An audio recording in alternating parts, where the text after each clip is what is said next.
ہم رقم دے کر سمجھتے ہیں کہ ہماری قربانی ہو گئی، لیکن کیا واقعی ہم جانتے ہیں کہ ہمارے حصے کا جانور کون سا تھا؟ کیا وہ شرعی طور پر درست تھا؟ کیا وہ وقت پر ذبح ہوا؟ انفارچونیٹلی بہت سی جگہوں پر لوگوں کو اس کا کوئی پروف نہیں ملتا ہے، بس ایک رسید ملتی ہے اور ہم کو مطمئن کر دیا جاتا ہے۔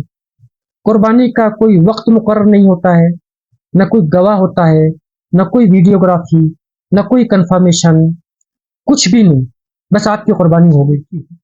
قربانی ایک امانت ہے، اسے صرف ان لوگوں کے سپرد کی جانی چاہیے جو دیانت، شفافیت، آنیسٹی، ٹرانسپیرنسی اور شرعی اصولوں کے پابند ہوں۔ جب کوئی فرد یا ادارہ عوام سے قربانی کے پیسے لیتا ہے تو در حقیقت وہ ایک سیکریٹ ٹرسٹ قبول کر رہا ہوتا ہے۔ اس ٹرسٹ کا تقاضا ہے کہ جانور شریعت کے مطابق ہو، حصے درست ہو، حساب کتاب ٹرانسپیرنٹ ہو اور عوام کو مکمل کلیئرٹی اینڈ سیٹسفیکشن دی جائے۔ میری رائے میں پہلی بات تو یہ ہے کہ انفرادی طور پر انڈیویجولی قربانی کو ترجیح دیجیے۔ Self sacrifice is the best sacrifice.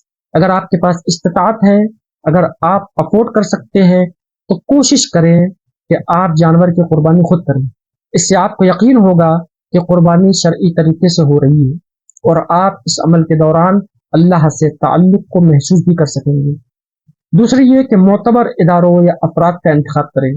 اگر حصہ لینا مجبوری ہے یا بہت ضروری ہے تو صرف ان اداروں یا افراد کے ساتھ قربانی کریں جن پر آپ کا مکمل اعتماد ہو، بھروسہ ہو، ٹرسٹ ہو۔